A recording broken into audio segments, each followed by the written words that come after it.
오늘 여러분들과 함께 거룩에 대한 말씀을 함께 나누려고 합니다. 어제 말씀이 기억나시나요? 어제 말씀의 주제가 예배하라라고 하는 주제의 말씀이었습니다. 이 예배와 거룩은 따로 떨어진 문제가 아니라 동일한 문제이기도 합니다. 여러분들, 예배라고 하는 말 자체가 하나님 앞에 구별되다라고 하는 의미를 가지고 있기 때문에 오늘 이 거룩이라고 하는 주제는 어제 예배와 함께 잘 연결해서 여러분들이 들을 수 있으면 좋겠습니다. 수년 전에 저에게 기적이 일어났습니다. 기적 이야기를 해드릴까요, 말까요? 그렇게 원하시면 제가 하도록 하겠습니다. 제가 기적 이야기를. 여러분들이 어떻게 생각하실지 모르지만 제가 여러분들이 생각하는 것보다 나이가 좀 어립니다. 제가 여러분들 담임 목사님보다 2살이 어리니까 그렇게 보이죠? 제가 이제 50대 중반 이렇게 됐는데 아마 여기 이제 연세 많은 분들이 이제 계시니까 어느 날 갑자기 내가 이렇게 나이 드는구나라는 것을 느끼는 순간이 있습니다. 저에게는 아마 50을 이렇게 넘어가는 그때 제가 나이가 드는구나, 내 몸에 이렇게 노화 현상을 이렇게 경험하게 되었습니다. 젊을 땐 그러지 않았는데 이렇게 늦가을이 되면서부터 이렇게 찬바람이 불면 이렇게 몸이 가렵기 시작하더라고요. 그래서 이렇게 긁으면 이렇게 허연 게 떨어지더라고요. 안 그러세요? 이렇게 아닌 것처럼. 그래서 제가 아마 50 넘어가는 그 무렵부터 바디로션을 제가 늘 이렇게 발랐던 것 같아요. 어느 날 아침이었는데 제가 바디로션을 이렇게 바르려고 이렇게 목욕을 하고 샤워를 하고 바르려고 하는데 바디로션이 다 떨어졌어요. 제가 아내한테 새 것 좀 갖다 달라 그랬더니 새 걸 가지고 왔는데 아마 어디서 선물 받은 것 같은데 이렇게 미국에서 온 것 같아요. 제가 이제 보지도 않고 이렇게 이제 바디로션을 바르고 또 그날따라 제 아내가 하지 않던 일인데 제 등에도 이렇게 다 발라주고. 근데 이 바디로션이 조금 끈적끈적해요. 그래서 제가 아무튼 뭐 그런 기분으로 제가 그렇게 하루를 지나고 저녁 때 들어와서 이제 샤워를 하는데 물을 딱 틀었는데 기적이 일어났어요. 제 몸에서 거품이 막 나기 시작했습니다. 무슨 기적인지 아시겠어요? 제가 하루 종일 바르고 다녔던 게 바디로션이 아니라 바디 샴푸를 바르고 어쩐지 끈적끈적하더라고요.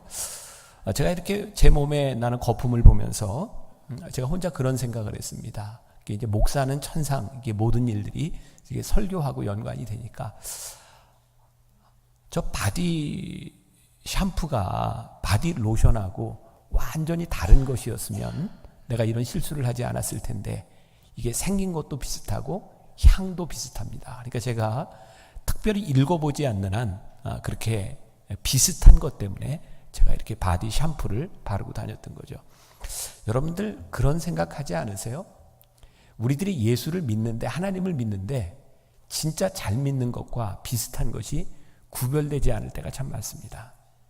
세상은요, 우리를 바라보면서 너 교회 다니는 우리의 모습을 보면서 너 예수를 믿는구나 라고 생각을 하는데, 세상이 우리들에게 제일 큰 실망을 할 때는 언제냐면 예수를 믿는다고 생각했던 우리들의 모습 가운데서 예수를 믿는 것 같은 모습이 보이지 않을 때 세상은 우리들에게 실망합니다. 그러면 예수를 믿는 것 같은 모습은 무엇일까요? 제일 중요한 것, 제가 오늘 여러분들에게 나누려고 하는 이 거룩이라는 말입니다. 우리에게서 거룩함이 드러날 때 우리는 하나님을 믿는 사람인데, 그러면 우리들에게 이런 의문이 드는 거예요. 거룩이 뭔가? 여러분, 뭐가 거룩입니까? 오늘 본문 말씀에 거룩하라, 거룩하라, 거룩하다, 하나님의 거룩함에 대한 이야기가 나오고요. 이사야가 하나님의 거룩함을 이렇게 보고, 그리고 거룩함 가운데서 그가 죄의 용서함을 받고 하나님 앞에 쓰임을 받거든요.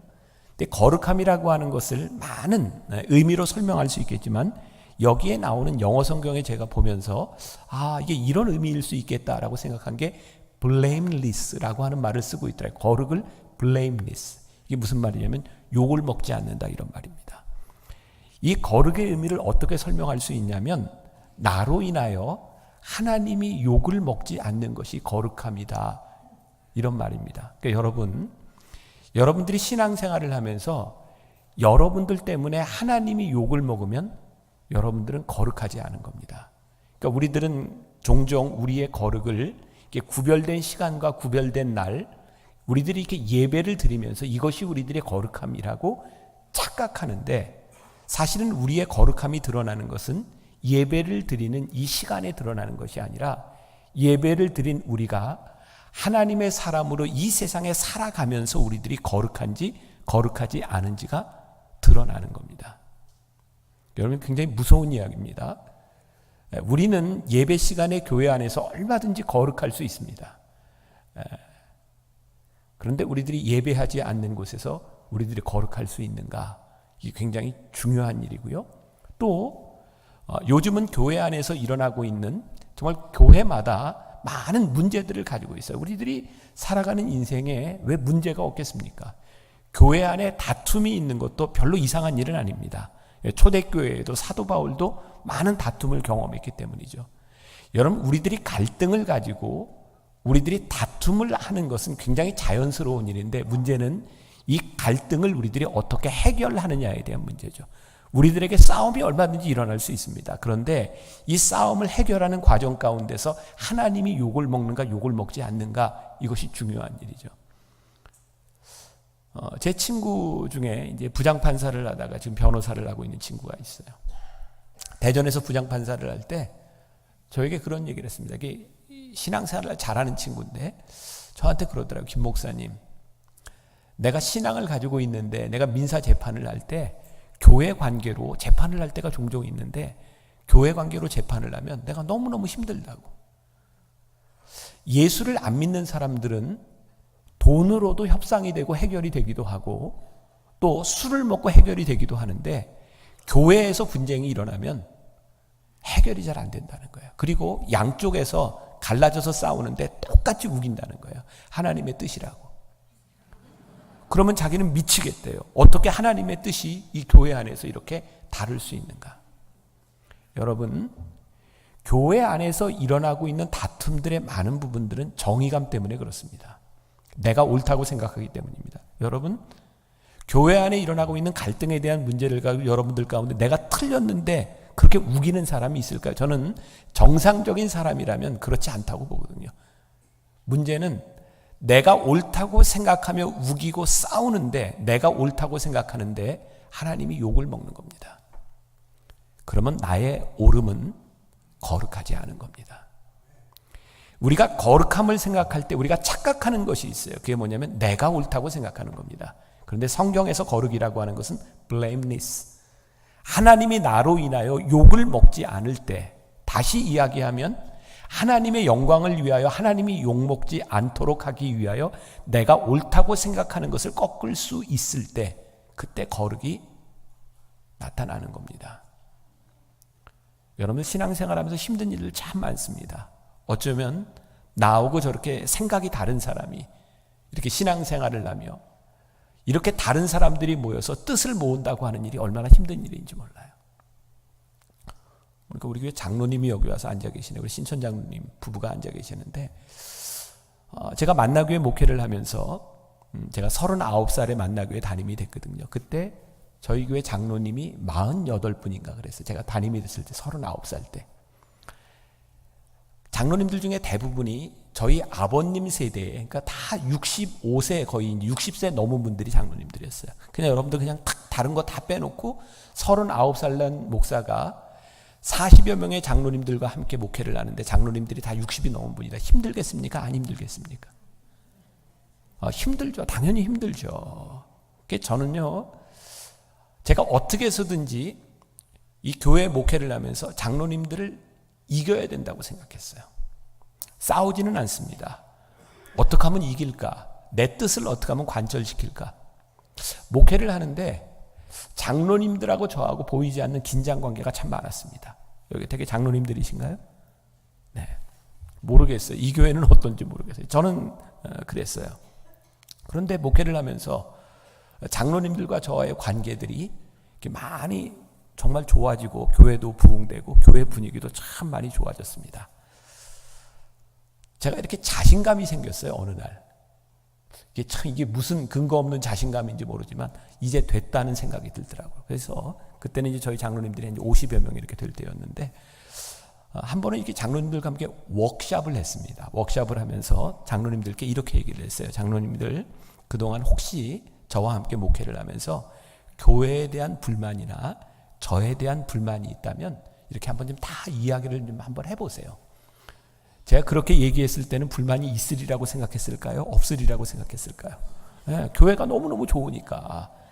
그래서 다 이야기를 하고 발표하는 시간을 이렇게 가졌는데 전 진짜 깜짝 놀랐어요.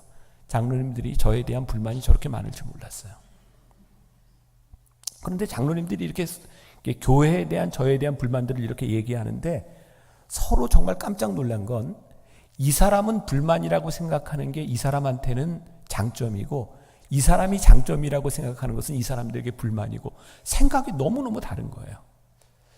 그때 하나님께서 저에게 이런 마음을 주시더라고요. 그 워크숍을 하고 발표를 다 듣고 나서 제가 이렇게 얘기를 했습니다. 장로님들, 제가 장로님들의 이야기를 이렇게 들으니 우리 교회는 저와 장로님들이 뜻을 맞추기는 애지당초 글러먹은 교회인 것 같습니다. 지금 이 순간부터 우리는 서로 뜻을 합치려고 하지 맙시다. 그 대신에 우리의 뜻을 모으는 교회가 되지 말고 저기 하나님을 바라보며 생각이 다른 사람들이 그 하나님을 향해 달려갑시다. 제가 깨닫게 된 게 있어요. 교회는 우리의 생각을 모으는 공동체가 아니더라고요. 정말 다른 사람들이 모여서 하나님의 뜻을 위해 일하는 것이 교회이지 우리의 생각을 모으는 것이 교회가 아니더라고요. 교회에 대해서 제가 생각했어요. 우리를 힘들게 하는 이유가 뭐냐면 나와 생각이 다른 사람들을 내가 수용하지 못하는 거예요. 그런데 애시당초 우리 인간들은 동일한 생각을 가지고 있지 않습니다. 이렇게 다른 사람들이 한 하나님을 예배하고 거룩하게 살아가는 것이 기적인 거예요. 저희 교회가 나중에 증거를 보시려면 목사님이 장로님들하고 함께 와보세요. 저는 어디 가서든지 그런 얘기하는데 우리 교회 같은 교회가 없다고 생각하거든요. 정말 너무 편안하고 장로님들과 저와의 관계도 참 좋고 정말 열심히 사역하고 제가 여기 장로님이 계시니까 제가 거짓말 못할 거예요. 정말 너무너무 좋아요. 근데 제가 많이 아플 때 저희 교회 창립기념 설교를 할 때였는데요. 그때는 장로님들이 이렇게 예배당에 한 곳에 이렇게 모여서 앉아 계실 때입니다. 예배 시간에. 제가 설교하다 이런 얘기를 했어요. 죄송하지만 장로님들, 제가 왜 아픈지 아세요? 제가 설교 시간 주일 낮 예배 때 한 얘기입니다. 그대로 얘기할게요. 생각해 보니까 제가 아픈 것의 80%는 장로님들 때문인 것 같아요. 분위기가 쏴해졌어요. 설교 시간에 그런 얘기를 했으니까. 저는요, 제가 아프고 응급실에도 가고 힘들었던 게 장로님들 때문이라고 생각을 했어요. 그런데 그날 창립기념일에 장로님들이 이렇게 앉아 계시는 걸 보면서 제가 설교 시간에 많이 울었어요. 나는 장로님들 때문에 아프고 힘들다고 생각했는데 장로님들은 나 때문에 정말 힘들었겠다. 그리고 만나교회가 이렇게 여기까지 올 수 있었던 것이 저는요, 제가 참았다고 생각을 했는데 장로님들이 참지 않았다면 우리는 여기까지 오지 못했다. 그렇게 생각을 하고 나니까 너무 미안한 거예요. 그래서 설교 시간에 많이 울었어요. 그리고 깨닫게 된 게 우리가 동역자가 된다. 우리들이 함께 사역을 한다. 우리들이 함께 하나님을 섬긴다고 하는 것은요, 내 생각과 같은 사람을 만드는 게 아니에요. 하나님을 바라보며 우리가 어떻게 거룩하게 하나님이 욕을 먹지 않도록 살아갈 수 있을까? 이것을 고민하기 시작할 때 교회 공동체가 거룩하게 세워져 나가는 거죠. 이건 어떤 교회의 얘기입니다. 제가 그 목사님 이야기를 듣고 세상에 그 교회에서요, 그 공동의회라 그러나 여긴 뭐라 그러나요? 사무총회. 저희 이제 감리교회에서는 교인들 다 모이는 게 당회고요. 장로님들 모이는 건 기획위원회인데 여기 이제 사무총회 같은 거죠. 굉장히 오래된 교회인데 그 교회에서 추수감사절에 떡을 하느냐 마느냐 가지고 회의를 하게 됐대요. 근데 떡을 하기로 결정하는데 2시간이 걸렸답니다. 그리고 나서 또 회의를 1시간을 했는데요. 무슨 떡을 할까? 그걸 가지고 1시간 회의를 했답니다. 여러분들 생각해 보세요. 여러분들 지금 머릿속에 우리 추수감사절에 떡을 하는데 무슨 떡을 할까? 여러분 생각이 같을 수 있겠습니까? 누군가 생각을 꺾지 않으면, 누군가 양보하지 않으면 절대로 만족하지 못합니다. 그런데 우리는 내가 만족할 때까지 싸우죠. 그래서 세상 사람들이 우리를 바라보면서 너희가 하나님을 믿는다고 하면서 너희들은 하나님을 믿는 게 아니라 내 소신을 믿는다고 보는 거죠. 여러분, 우리가 예배한다, 예배의 성공자가 된다, 우리들이 거룩한 사람이 된다. 저는 이렇게 정의를 내려봅니다. 예배를 드리면서 우리의 생각이, 내 생각이 하나님의 관점으로 바뀌어지는 것, 이것이 거룩이고 이것이 예배입니다. 근데 우리들이 아무리 예배를 드려도 내 생각은 절대 안 바뀌어요. 너무너무 신기하잖아요. 우리는 하나님의 말씀을 듣고 나가면서 내 생각대로 삽니다. 하나님의 말씀을 들어도 내 생각은 절대 꺾이지 않습니다. 이게 신앙생활을 오래 하면 오래 할수록 우리들에게 이상한 신념이 생깁니다. 그래서 집사들보다는 권사가, 권사들보다는 장로가, 장로보다는 목사가 자기 뜻을 꺾는 게 참 힘듭니다. 그런데 하나님 앞에서 생각해 보면 목사가 뜻을 꺾는 것이, 장로가 뜻을 꺾는 것이, 권사가 뜻을 꺾는 것이 훨씬 더 아름다운 일입니다. 그러니까 우리의 생각과 하나님의 생각이 다른 거죠. 그러니까 우리들이 거룩하려면 어떻게 해야 돼요? 하나님의 관점에서 우리의 믿음과 우리들의 삶을 보아야 되는 거죠. 여러분, 우리들이 하나님의 관점으로 보지 않으면 우리의 거룩은 얼마나 위험한지 몰라요. 거룩을 가장한 사람들에게 우리는 얼마든지 속아 넘어갈 수 있어요. 이제 이미 이제 형을 살고 있는, 얘기해도 괜찮을 것 같아요. 이재롱 목사라는 사람이 있잖아요. 만민중앙교회. 요번에 문제가 됐지만 훨씬 전에 그것이 알고 싶단가 거기에서 막 이렇게 탐사 보도를 하면서 나왔던 내용인데, 이재롱 목사가 저기 라스베가스에 가서 이렇게 갬블링 하다가 뭐 돈을 얼마를 쓰고 뭐 이런 것들이 이제 나왔어요. 그때 이재롱 목사가 뭐라고 변명을 했는지 아세요? 내가 이거 하고 싶어서 한 줄 아냐고. 교회 건축하는데 내가 건축비 때문에 내가 하기 싫은 거 억지로 했다고. 설교 시간에 그런 내용으로 설교를 했더니 교인들이 그걸 듣고 아멘 하더라고요. 야, 진짜 우리 목사님은 대단해. 정말 라스베가스까지 가서 그 고통스럽게 건축원금을 위해서 이런 일을 했어. 교인들이 아멘 하는 거예요. 여러분 보세요. 그 사람들은 목사님을 믿을 수도 있어요. 그런데 목사가 라스베가스에서 갬블링해서 딴 돈으로 교회를 지으면 하나님께 영광이 되겠습니까? 우리들이 너무 쉬운 것들을 우리들이 하나님 앞에서 바라보지 않고 우리들이 쉽게 하나님의 거룩함을 훼손하는 일들이 우리 가운데 얼마나 많이 일어나는지 몰라요. 제가 언젠가 아침에 이제 페이스북에 글을 이렇게 쓴 적이 있어요. 제가 몇 년 전까지 매일 아침마다 이렇게 묵상글을 썼었는데, 그때 제가 썼던 글이 있는데, 제가 쓴 글이지만 참 괜찮아요. 읽어드릴까요, 말까요? 그렇게 원하시면 제가 좀 읽어드리도록 하겠습니다. 네. 그 제목이 세상에 없던 목사입니다. 제가 어떤 책을 읽고 쓴 글인데, 목사는 잡놈이다. 제목이 너무 자극적인가요? 너무 이상한 것을 상상하지 말고 끝까지 읽어주세요. 아마도 11월로 기억됩니다. 영동 물안계곡에서 목회하는 김선주 목사님의 이야기가 조선일보에 소개가 되었고, 그런 목사님이 있다는 것이 너무 감사해서 제가 책과 작은 정성을 보냈습니다. 지난주 목사 사용 설명서라는 책과 함께 마음 따뜻한 선물이 저에게 도착했습니다. 혹시 기억을 못하는 분이 있을까 살짝 염려되어 그 목사님이 동네 그 노인정에 써붙여놨던 글을 소개합니다.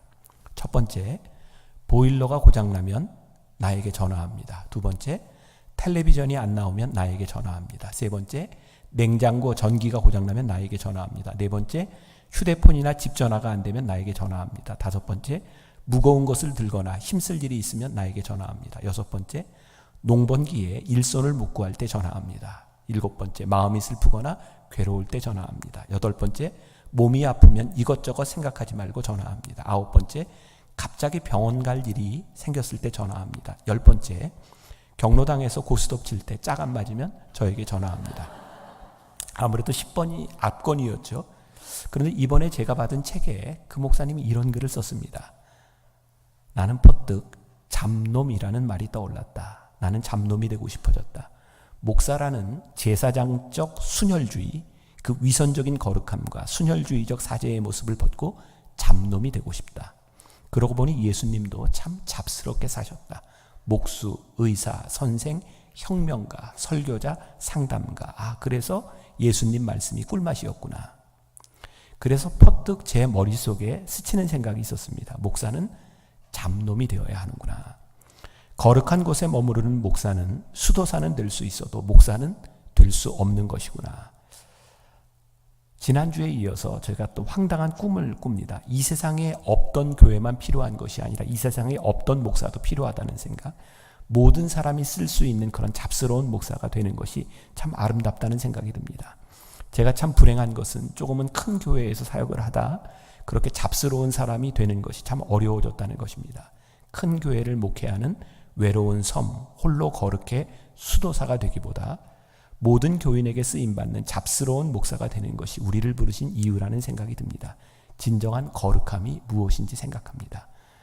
거룩한 곳에 머무르는 것이 거룩한 것이 아니라 거룩한 일을 하는 곳이 거룩하다는 것. 우리가 참 많이 했던 말들입니다. 목사가 잡스러운데 거룩하게 보이는 이상한 일이 진정한 거룩함이 아닐까요? 세상에 없던 목사, 잡스러운 목사를 꿈꿔보는 하루입니다. 세상은 여러분들을 바라보며 언제 거룩하다고 느낄까요? 전 여러분들이 예배드리는 이 모습을 보고 세상은 여러분들을 거룩하다고 얘기하지 않을 겁니다. 제가 이번 주간에 설교 준비를 하는데 위선, 바리새인들의 위선이라고 하는 그런 주제로 이렇게 설교 준비를 하면서 인터넷에 썼더니 위선에 대한 이미지가 뜨는데 그 이미지 중에 하나가 성경책 위에 손을 놓고 기도하는 손. 교회에서 손을 들고 찬양하는 교인들의 모습. 그걸 보면서 세상이 위선이라고 이야기를 합니다. 우리가 하나님 앞에서 하나님의 영광을 가리우는 일들, 그것이 얼마나 무서운 일인지 몰라요. 우리가 아무리 노력해도 저와 여러분들 중에 누구도 절대로 거룩한 존재가 될 수 있는 자격이 있는 사람은 아무도 없습니다. 근데 우리가 할 수 있는 것이 하나 있습니다. 거룩하신 하나님과 동행할 수는 있습니다. 그러니까 이 거룩은 우리로 하여금 절대적인 의미에서 우리들이 거룩한 존재가 될 수 있다는 것을 이야기하는 것이 아니라 하나님이 욕을 먹지 않도록 너희가 이 세상에서 하나님과 동행하며 살아라. 그것이 우리들에게 말씀하는 거룩이라는 생각이 들어요. 그래서 제가 또 하나 깨닫게 된 것이 있는데 이 거룩은 여러분들이 집회 참석해서 은혜를 받는다고 절대로 거룩해지지 않는다는 겁니다. 여기 계신 분들 수십 년 신앙생활하면서 부흥회 얼마나 많이 하셨어요? 부흥회 때마다 특별한 일 없으면 말씀 들으면서 은혜 받지 않습니까? 여러분들이 은혜 받은 것만 모아도 여러분들 굉장히 거룩해야 됩니다. 우리들이 늘상 느끼는 거지만 은혜 받은 게 며칠쯤 갑니까? 며칠쯤 가요? 네, 이렇게 물어도 대답하지 않는 건 말하는 사람이 사람 같지 않거나 말이 말 같지 않을 때라고 하던데 속으로 지금 다 생각하고 계시죠? 그래, 생각해보니 내가 은혜 받는 순간에는 내가 참 뭔가 변화될 줄 알았는데 우리는 그렇게 쉽게 변화되는 존재들이 아닌 거예요. 그래서 사도 바울이 그의 영의 아들 디모데에게 네가 경건에 이르기를 연습해라 그랬던 것 같아요. 우리가 이렇게 집회 참석하고 은혜 받는 것으로 거룩해지면 참 좋을 텐데 우리는 그런 존재가 아니기 때문에 거룩한 습관을 우리들이 만들어내기 위해서 연습하지 않으면, 우리들이 거룩의 과정에 들어가지 않으면 우리들은 결코 거룩할 수 없는 거예요. 그래서 우리들이 이 거룩의 문제를 놓고 고민해야 되는 거예요. 우리들 스스로 생각할 때 참 부끄럽지 않아요? 저도 제가 제 자신을 생각하면 너무 부끄럽고, 제가 지난주에도 설교하면서 그런 얘기했어요. 내가 무슨 자격으로 이 앞에 서서 설교합니까? 저는 여러분들보다 자격이 뛰어난 사람이 아니고요. 전 진짜 제가 고백하는 건데, 평신도들이 목회자보다 저는 훨씬 착하다고 생각하는 사람입니다. 저보다 여러분들이 훨씬 더 낫습니다. 그리고 저는 설교하고 예배드리고 되게 교회 공동체 안에서 살아가지만, 여러분들은 예배드리고 세상에서 살아가잖아요. 세상에서 여러분들의 믿음을 지킨다는 게 얼마나 어려운 일인지 모릅니다. 그러니까 여러분들은 저보다 훨씬 더 훌륭한 사람들이다. 그런데 제가 여기 서 있는 이유는 제가 여러분들보다 낫거나 제가 거룩하기 때문이 아니라, 제가 거룩은 이런 것입니다 라고 이야기를 하면서 그렇게 살아가도록 함께 노력하는 거예요.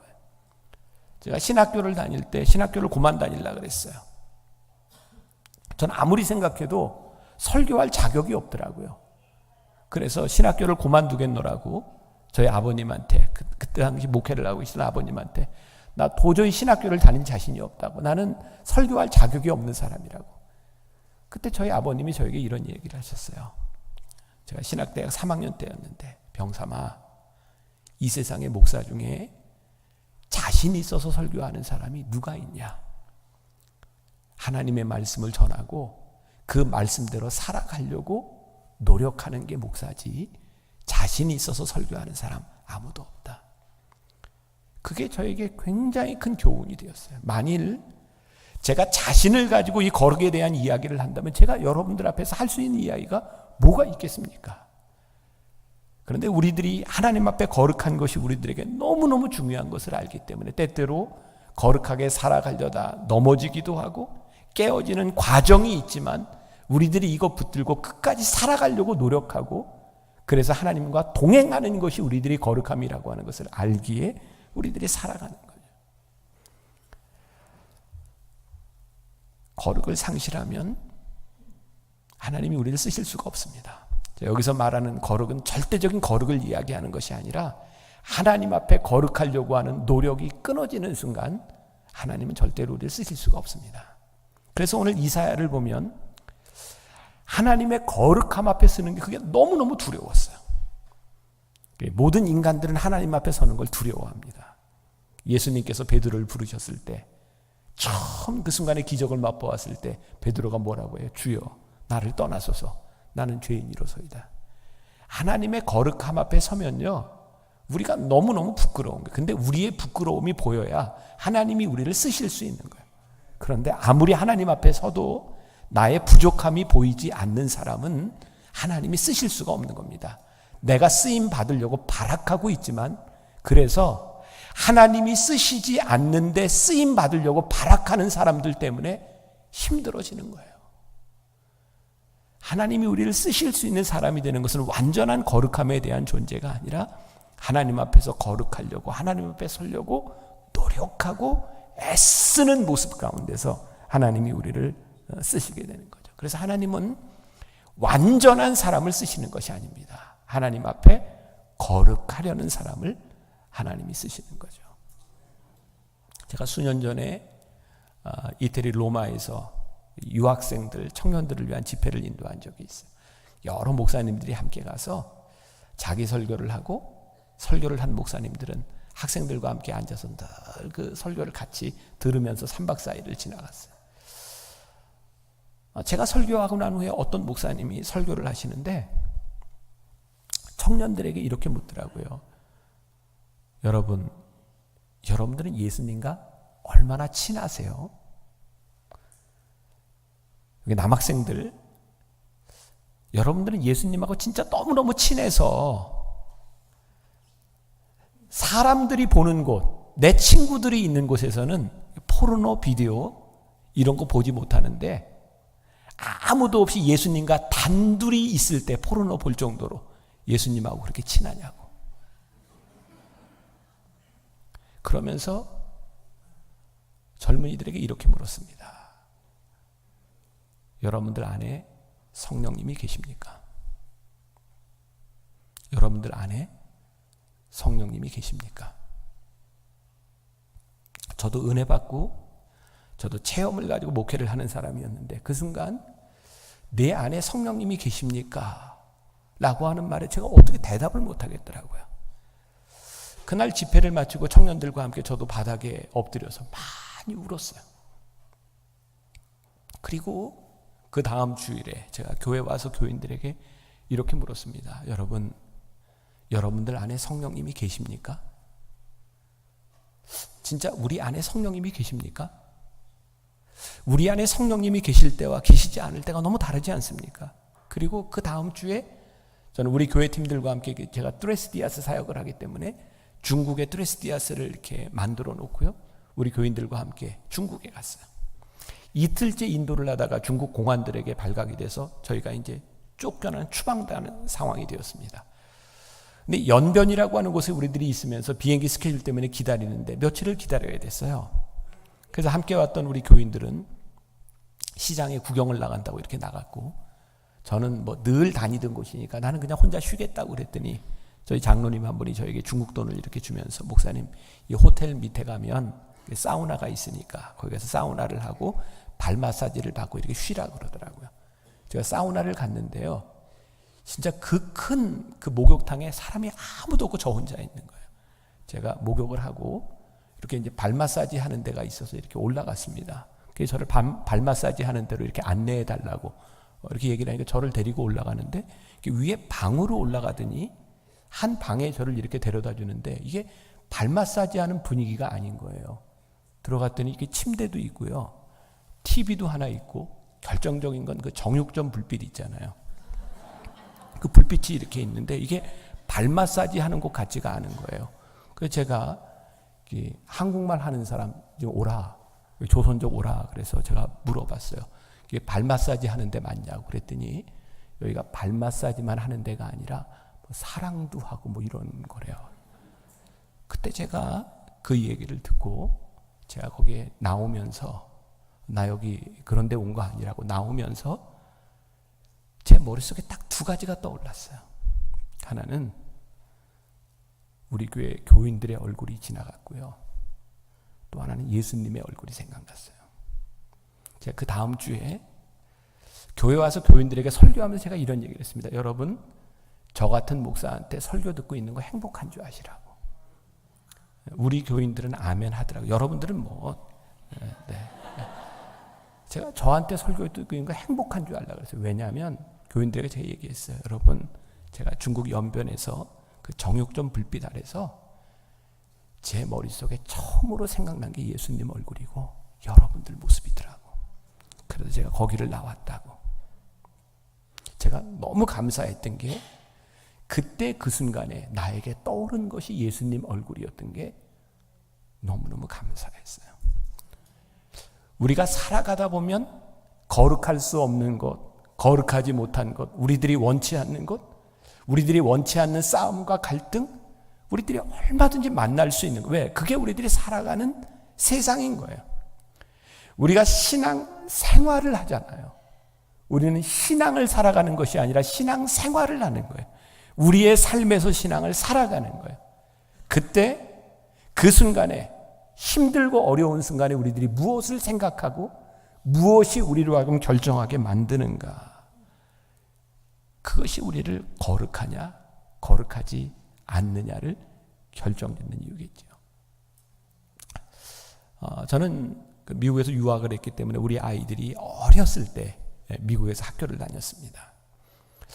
우리 아이들이 학교를 다닐 때 그 학교를 가보면 컴퓨터에 아이들이 오면 이제 컴퓨터를 다 킵니다. 수업을 하려고. 컴퓨터 모니터에 어떤 글귀가 있냐면 이런 글귀가 있었어요. God is watching you. 하나님이 너를 지켜보고 계신다. 아이들이 컴퓨터를 킬 때 크리스찬 스쿨이었는데요. God is watching you. 그게 너무너무 좋았어요. 그래서 제가 벌써 오래전이죠. 우리 장로님들 방이 있는데 우리 장로님들 방에 이것 좀 붙이고 우리 목회자들 방에도 이거 붙입시다. God is watching you. 그래서 제가 아침에 장로님들 다 모아놓고 기도하고 그 현판식을 했어요. God is watching you. 얼마 지나지 않았는데 우리 장로선교회 회장님이 저에게 왔어요. 목사님, 이거 꼭 붙여야 됩니까? 왜요? 불편합니다. 하나님이 우리를 보고 계시면 불편합니다. 불편한 게 정상입니다. 하나님이 여러분들을 지켜보고 계시는데 신앙생활 하는데 불편하지 않다. 비정상이죠. 하나님이 우리를 지켜보고 계시기 때문에 이 세상에서 우리들이 살아가는 것이 불편한 것이 정상입니다. 이 세상에서 우리들이 하나님 때문에 하나님이 우리를 지켜보고 계시기 때문에 불편해야 하나님이 욕을 먹지 않습니다. 이것이 거룩함입니다. 제가 목회자로서 솔직한 고백을 하면 저 목사인데 하나님보다 교인들을 의식할 때가 훨씬 더 많습니다. 하나님 앞에서는 좀 이렇게 솔직할 수도 있을 것 같은데 교인들 앞에서 솔직하기가 너무 힘이 듭니다. 왜냐하면 교인들이 나를 어떻게 생각할까? 그러니까 하나님은 내 연약함도 잘 받아주시는데 교인들한테는 내 연약함이 드러나면 그것이 흠이 될까 봐 두렵습니다. 그래서 교인들 앞에서 솔직한 것이 참 힘이 듭니다. 그러다 보니 위선적이 되는 거죠. 교인들 앞에 비추는 나와 하나님 앞에서 비추는 나가 다른 거예요.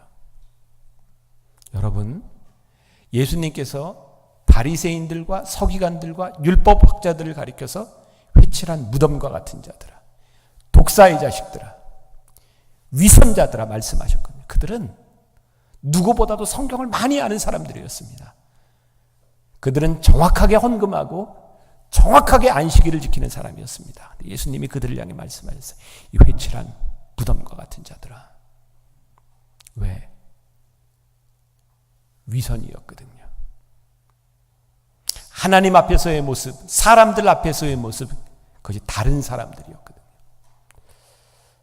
이건 제가 쓴 글이지만 사람이 어떻게 이런 글을 쓸 수 있을까? 참 한번 읽어드릴까요? 그렇게 원하시면 제가 또 읽어드려야죠. 제가 오늘날 말씀을 묵상하다가 위선과 독선을 생각해 봤어요. 위선? 남을 의식해서 거룩한 것은 위선이고, 남을 배려하지 않고 거룩한 것은 독선이다. 우리를 힘들게 하는 것, 하나님의 영광을 가리는 것은 위선과 독선입니다. 남을 의식해서 거룩한 것은 위선이고요. 남을 배려하지 않고 거룩한 것은 독선입니다. 무섭지 않습니까? 사람들을 의식하기 때문에 거룩하고, 우리들이 신앙생활을 오래 해서 내가 생각하는 거룩함 때문에 누군가가 아프고 힘들어요. 우리는 너무 쉽게 얘기하지 않아요. 내 신앙은 난 이게 거룩한 거라고 생각해.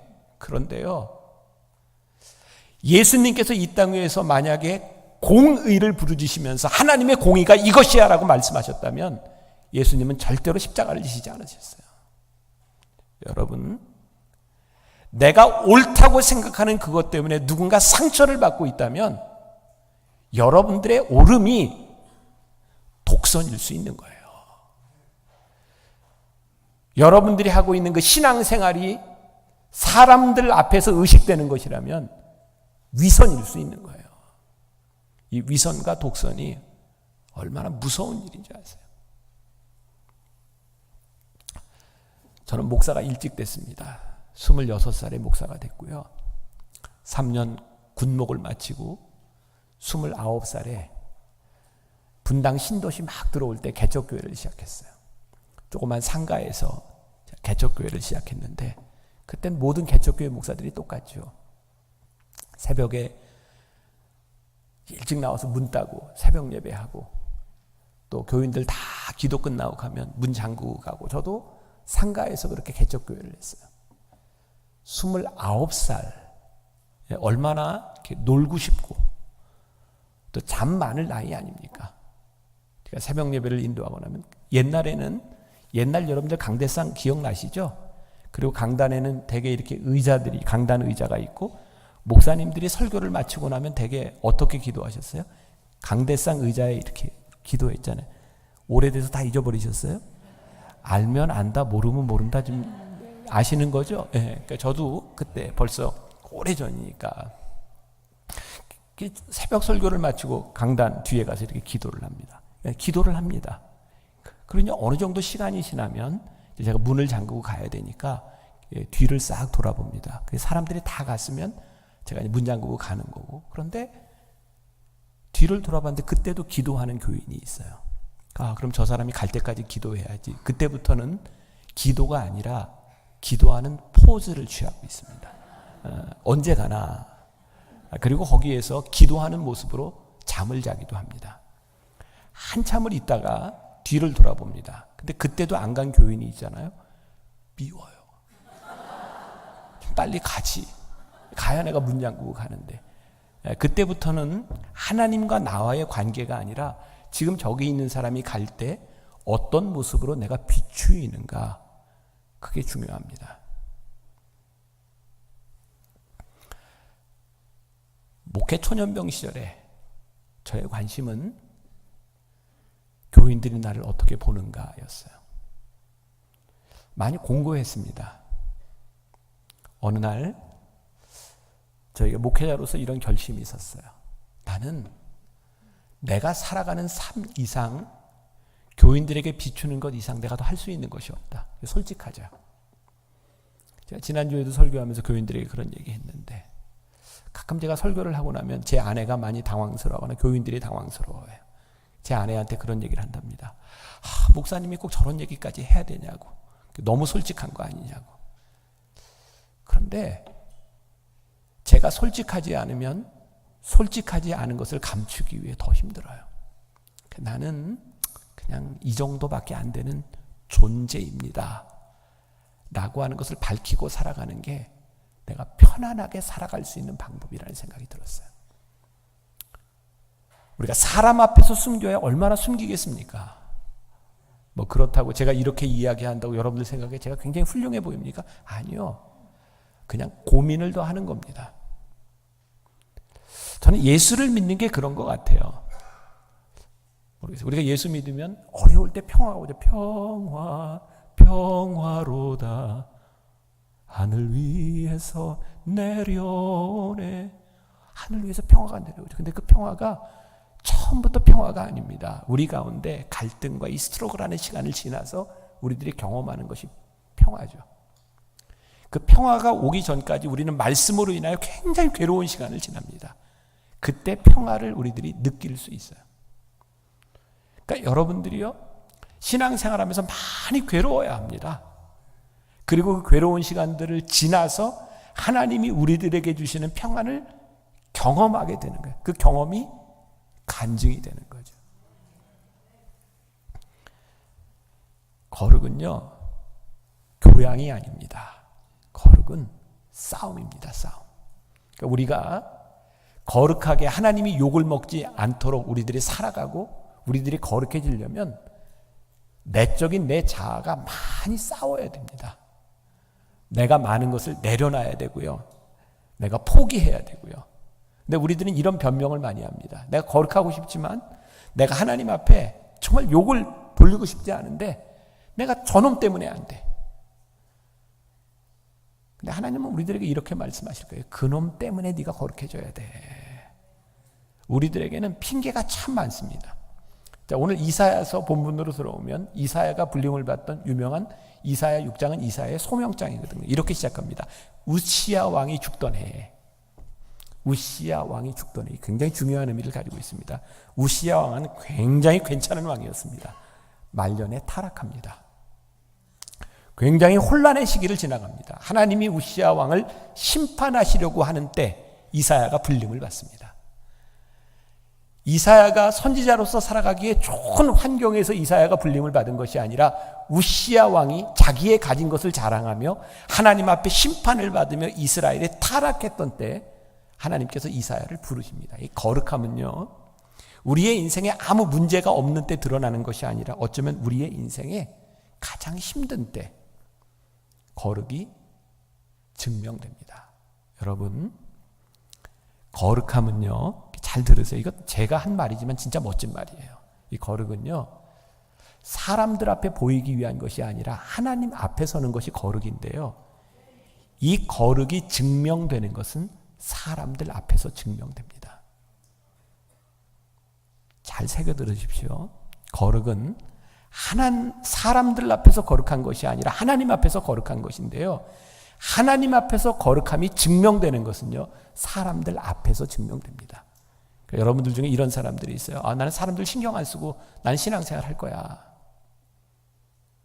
아니요. 우리들이 살아가는 사람들 가운데서 하나님의 거룩함이 증명되어야 하는 겁니다. 그래서 예수 믿는 게 쉽지 않습니다. 그래서 이 예수를 믿는 것이 우리들에게 생명이라는 것을 우리들이 모르면, 이것이 내 삶의 우선순위가 되지 않으면 우리들이 예수 믿을 수 없는 겁니다. 그래서 예수님이 공생의 3년을 사시는 동안 많은 사람들이 예수님을 따라다녔는데요, 점점 사람들이 예수님을 떠나가죠. 언제부터 떠나가기 시작하는지 아십니까? 예수님께서 제자의 도를 말씀하시는 순간부터 사람들이 떨어져 나가기 시작합니다. 예수님께서 십자가를 지시기로 결심하시고 굳은 결심을 하시고 예루살렘으로 올라가시는 중에 2명의 제자가 예수님께 와서 말합니다. 예수님 영광 중에 하나는 우편에 하나는 좌편에 앉게 하여 주옵소서. 예수님께서 이렇게 말씀하십니다. 내가 마시려는 잔을 너희들이 마실 수 있느냐? 너희들은 내가 말하는 것이 무엇인지 알지 못한다. 인자가 온 것은, 그리고 예수님이 오신 것은 십자가를 지시기 위함이라고 고난을 이야기하기 시작할 때, 제자의 도를 이야기하기 시작할 때 사람들이 예수님을 떠나갑니다. 저에게 또 저 스스로 질문이 들더라고요. 만나교회 요 근래에 참 보기 드문 부흥을 경험한 교회입니다. 제가 39살의 목사가 돼서 정말 40도 안 된 나이에 40 초반에 매년 출석이 1000명씩 늘어났어요. 정말 놀랍지 않습니까? 쉽지 않은 부흥을 경험했어요. 근데 부흥을 경험하는데 어느 날 하나님께서 저에게 이 제자의 도에 대한 말씀을 이렇게 듣게 하시면서 네가 목회를 제대로 하고 있냐? 사람이 모이는 것이 거룩함이 아니더라고요. 예수님이 기적을 행하실 때 사람들이 많이 모였는데요, 예수님이 십자가의 도를 말씀하기 시작할 때 사람들이 떠나가기 시작했어요. 내가 뭔가를 잘못하고 있나 보다. 그리고 제가 창립기념일 때 울었던 이야기를 했는데 몇 년 전입니다. 제가 또 울었어요. 목회에 실패한 것 같아서. 사람들은 많이 모이는데 모이는 사람들이 움직이지 않더라고요. 내가 실패했구나. 내가 목회를 잘못했구나. 그렇게 우는데 하나님께서 제 안에 그런 음성을 주셨어요. 아직 끝나지 않았다. 아직 끝나지 않았다. 그때부터 교회에 대한 설교를 다시 하기 시작했어요. 하나님이 우리를 모으신 이유는 여기 모여서 예배드리라고 우리를 모으신 것이 아니라 모여진 우리가 흩어지라고 우리를 모으신다. 그래서 몇 년 전부터 우리 교회는 흩어지는 일을 시작했어요. 담장을 넘어라. 담장을 넘어라. 교회 밖을 넘어서, 우리 교회를 넘어서. 교회는 건물이 아니다. 이야기하기 시작했어요. 왜? 예수님께서 우리를 부르신 이유는 보내기 위해서 우리를 부르셨지, 여기 모여 있으라고 우리를 부르신 게 아니더라고요. 교회는 건물이 아니더라고요. 그런데 어느 날부터인가 교인들이 모이면 교회를 짓기 시작하고 지어는 교회를 유지하려고 하기 시작하면서 교회가 힘을 잃기 시작했어요. 저는 우리 하누리 교회 성도들에게 제가 그런 말씀 드리고, 저도 우리 교인들에게 설교하는 거니까, 하나님은 여러분들이 여기 모여서 예배드리라고 여러분들 부르시지 않았습니다. 예배드린 여러분들이 이 세상에서 어떻게 살아갈지를 여러분들에게 물으세요. 교회의 힘은요, 몇 명이 교회에서 예배를 드리냐가 교회의 힘이 아니라 여기 모인 몇 사람이 하나님 앞에 쓰임 받느냐가 교회의 힘입니다. 근데 우리는 그동안 모이는 걸로 교회를 생각했던 것 같아요. 제가 말씀을 이렇게 생각하고 교회를 생각하고, 야, 정말 하나님 앞에 선다고 하는 게 뭔가, 교회는 무엇인가를 고민하기 시작하면서 내가 생각했던 것이 아니라 하나님이 생각했던 교회가 있더라고요. 좀 무서운 생각을 했어요. 교회가 없어질 수도 있겠다. 왜? 교회의 역사는 2000년밖에 되지 않습니다. 예수님이 부활하시고 승천하시고 난 이후에 사도행전부터 교회가 시작이 됐습니다. 교회가 생기기 전에도 하나님은 일하셨습니다. 그렇게 생각하고 났더니 교회가 없어도 하나님은 다른 방법으로 일하시겠구나라는 생각이 들더라고요. 교회가 하나님 앞에 쓰임받지 않으면 교회라는 건물과 존재가 이 땅에서 사라질 수도 있겠다. 무서운 얘기입니다. 여기 하누리교회 역사 100년? 저희 만나교회 역사 37년? 한국 기독교 역사 150년? 하나님 앞에 쓰임받지 않는 것은요, 흔적도 없이 사라져요.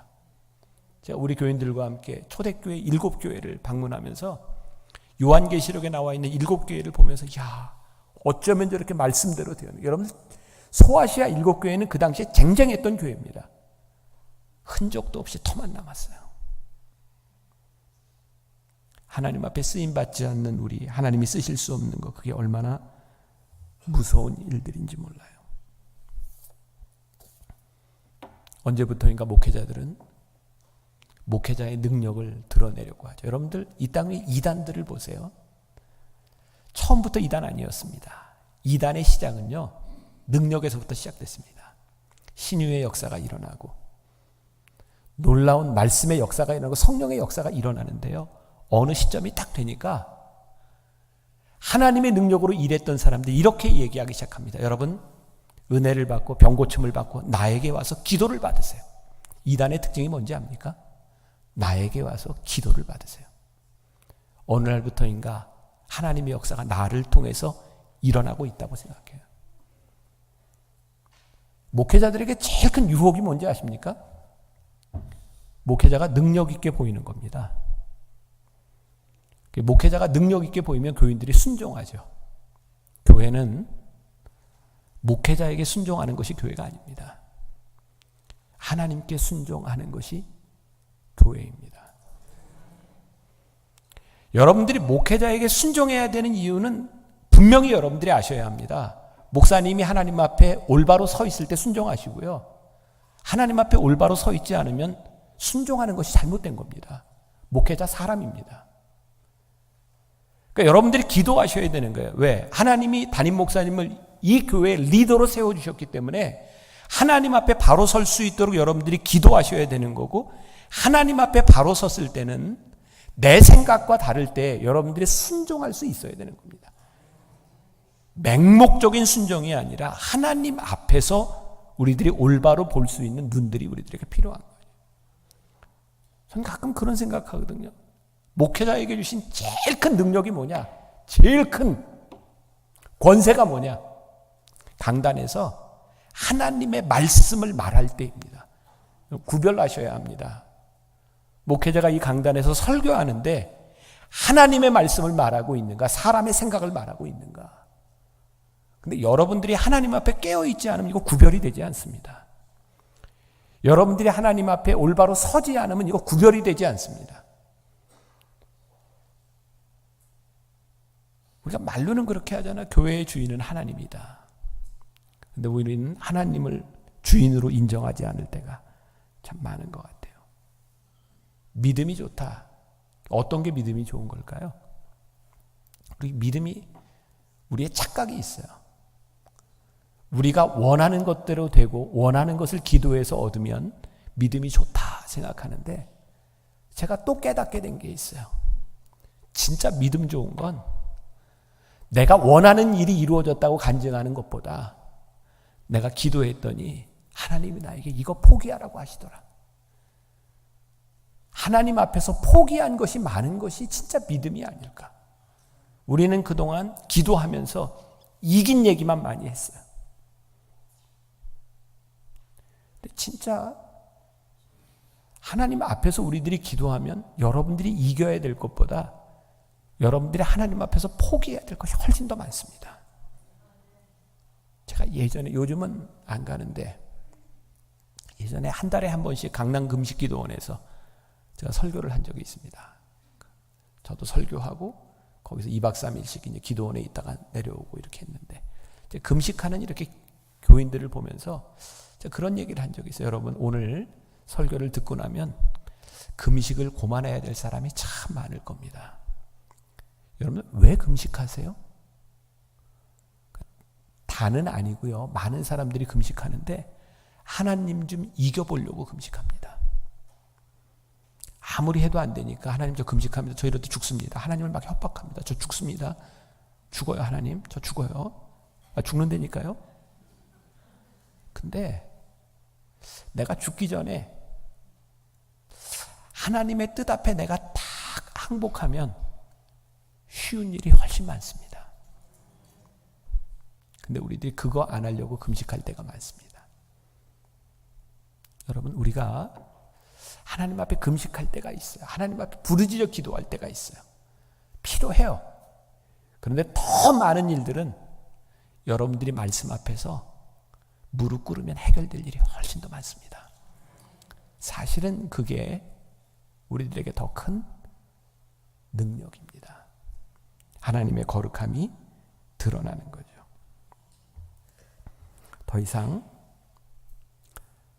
내 생각과 내 뜻을 가지고 주장하는 것이 아니라 하나님 앞에 내가 꺾을 수 있는 것은 무엇인가.